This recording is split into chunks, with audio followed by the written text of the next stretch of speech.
Hi, I'm Susan. I'm 34, a marketing executive, and from the outside, my life probably looks picture perfect. Cozy suburban house, loving husband, Mark. But let me tell you, appearances can be deceiving. There's trouble in paradise. First off, there's Evelyn, my mother-in-law. The woman is relentless, always meddling, always judging. Susan, dear, don't you think Mark deserves a home-cooked meal after his long day at work? I swear, one of these days I'm going to snap. But I don't. I bite my tongue and force a smile. We take turns cooking, Evelyn. Mark enjoys it too. Then there's my dad, Robert. He's about to undergo major heart surgery, and I'm barely holding it together. I called my sister Emma, hoping for support. I'm really worried about Dad's surgery. Come on, Susan. You're always so dramatic. He'll be fine. Thanks for the compassion, sis. Real helpful. Thank God for Sophia, my best friend. She's been my rock. I don't know how I'm going to handle all this. Deep breaths, Susan. We'll get through it together. Want me to come over with wine? Now that is a real friend. At work, there's Jake. Always helpful, always there. Maybe a little too much. Hey, Susan, want me to take a look at that report for you? Thanks, Jake, but I've got it under control. It's sweet, but sometimes I wonder if there's more behind his attentiveness. But the real issue, the pressure.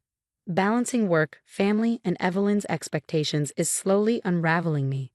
When I try to talk to Mark, it's like hitting a wall.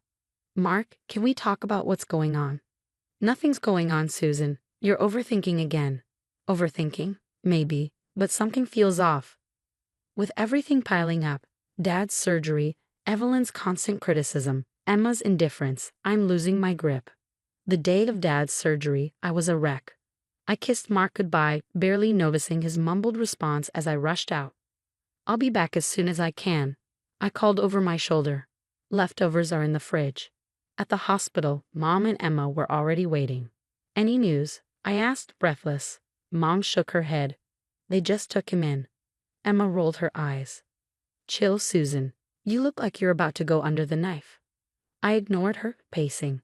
Hours crawled by, my phone buzzed. A text from Evelyn. Susan, call me immediately. It's about Mark. My stomach dropped. What now? I stepped outside to call, but it went straight to voicemail. Great. More stress. Finally, the doctor appeared. The surgery was successful. Your father's in recovery. Relief crashed over me. Mom burst into tears. Even Emma looked shaken. Can we see him? Soon, he needs rest.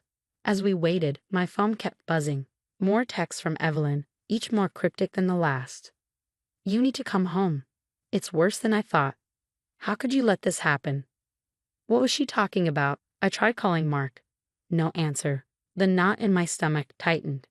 After seeing Dad, groggy but alive, I headed home, drained and confused. I walked in to find Evelyn sitting on my couch, her expression grim, like she was attending a funeral. Susan, thank God you're here. Evelyn, what's going on? Where's Mark? She stood, her face tight with disapproval. I came by earlier to check on things, and what did I find? Your husband, sprawled on this very couch, surrounded by takeout containers, watching sports. I blinked, trying to process. Okay, and your father was having surgery. You should have been here, supporting your husband. Instead, he had to fend for himself. No home-cooked meal, just takeout. How could you abandon him like that? I rubbed my temples, exhaustion and frustration boiling over. Evelyn, I appreciate your concern. But no buts. This is unacceptable behavior. Evelyn's voice sliced through the air, her eyes blazing with righteous fury. You need to leave him, Susan. My son deserves better than a wife who neglects her duties at home. I blinked, stunned. Leave him? Over takeout? Evelyn, you're overreacting. Her lips curled into a bitter smile as she thrust a stack of takeout menus into my hands. Am I? Take a look. Chinese, pizza, Thai, junk food. Is this how you take care of my son? I flipped through the menus, confused. These are just menus. What's the big deal? The big deal, she snapped, is that Mark is wasting away on this garbage while you gallivant around town. I sank onto the couch, my head spinning. Evelyn, my father just had major surgery. I needed to be there. And what about your husband's needs? A man can't live on takeout alone. Before I could respond, the front door opened. Mark stepped in, looking between us, his brow furrowed. Mom? Susan, what's going on? Evelyn turned to him, her voice dripping with exaggerated sympathy. Oh, Mark, you poor thing. I saw what you've been reduced to. Don't worry, I'm here now. I'll take care of you. Mark's eyes met mine, bewildered. Susan, what is she talking about? I opened my mouth, but Evelyn's voice cut through, sharper than ever. Mark, darling, you need to divorce her. She's not fit to be a wife. My jaw dropped. Divorce? Over takeout? This is insane. Mark's face flushed red. Mom, that's enough. You can't just. But Evelyn was on a roll, pacing the room and gesturing wildly. I'll call my lawyer friend. We'll sort this out quickly. You can move back home with me. I'll take care of you properly. I felt like I was trapped in some surreal nightmare. Evelyn, stop. This is our marriage. Our life. You can't just. I can, and I will. She snapped, her eyes blazing. I won't stand by while my son is neglected by some career-obsessed woman who can't even cook a simple meal. Mark stepped between us, his voice cold and firm. Mom, stop. You're way out of line. But she wasn't listening. Her phone was out, fingers flying over the keys. I'm texting the family. They need to know what's happening. The shame of it all. I watched in horror, knowing she was weaving some twisted version of events for everyone. This was spiraling out of control. Evelyn, please. My voice trembled. Let's talk this through rationally. My father just had surgery. She cut me off with a mocking tone. Your father. What about your husband? What about your duties as a wife? You're selfish, Susan. You don't deserve my son. Mark's expression darkened. His patience had snapped. He grabbed her phone from her hands. That's enough, Mom. You need to leave. Now. Evelyn gasped, clutching her chest dramatically. You're choosing her over your own mother. After everything I've done for you. His voice was tight. I'm choosing sanity. Go home. We'll talk when you've calmed down. Mark guided her toward the door as she protested, her voice growing fainter until the door shut behind her. Silence settled over the room. He turned back, looking as shaken as I felt. He sat beside me, taking my hand. Susan, I'm so sorry. I had no idea she'd react like this. Are you okay? I nodded numbly, still processing. Your mom wants you to divorce me over takeout. A hysterical laugh bubbled in my throat. Mark squeezed my hand, steadying me. Hey, look at me. That's not going to happen, okay? We're in this together. As I looked into his eyes, the weight of the day began to lift. Despite everything, Evelyn, the stress, the accusations, Mark and I were a team. We'd weathered this storm together, and we faced whatever came next the same way. As I drifted off to sleep that night, a lingering unease settled in my chest. This wasn't the end, it was just the beginning. Balancing a demanding career, family obligations, and a toxic in-law was never going to be easy. But with Mark by my side, I felt ready to face whatever came next. The weeks following Evelyn's dramatic outbursts were tense. She bombarded us with calls, texts, and even unannounced visits, but Mark and I stood firm, presenting a united front. Her unreasonable demands grew louder, but so did our resolve. Then came the family gathering. Evelyn had orchestrated what she called a marriage intervention.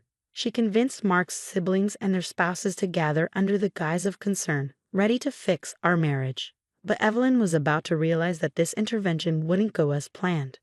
We sat in Mark's sister Sarah's living room, the air thick with tension. Evelyn, seated at the center like a general leading her troops, cleared her throat dramatically.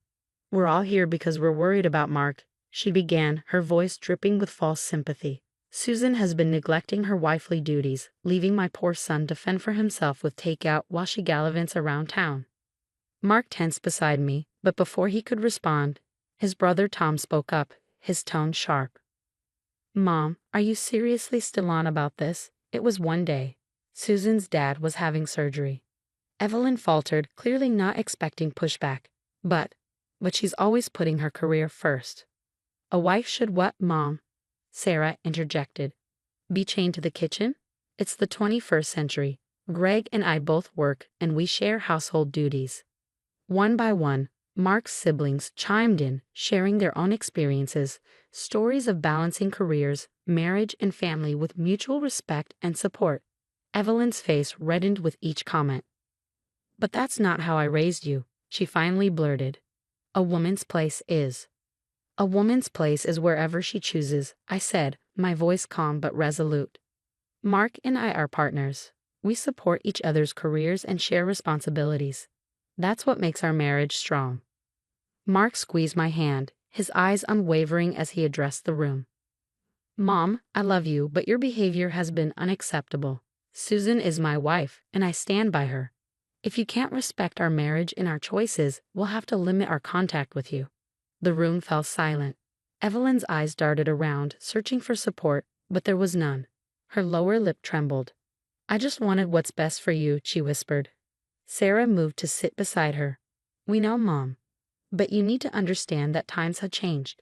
What worked for you and Dad might not work for us. And that's okay." I watched as Evelyn's defenses crumbled. Relief, vindication, and a touch of sympathy washed over me. Taking a deep breath, I made a decision. "Evelyn," I said gently, "I want you to be part of our lives. But that can only happen if you respect our choices and our relationship. Can you do that?" Evelyn's gaze flicked between Mark, me, and her other children. Slowly, almost imperceptibly, she nodded. I'll try," she murmured. It wasn't a complete victory, but it was a start. As we left the gathering, I felt a weight lift. We faced this challenge together and emerged stronger. Later that night, as we lay in bed, Mark turned to me with a grin. "You know, I'm kind of craving takeout. What do you say?" I laughed, finally feeling relaxed for the first time in weeks. "Sounds perfect. But let's not tell your mom." How would you handle a situation like this with a difficult in-law? Do you think Susan and Mark made the right choice by standing their ground? Share your thoughts below.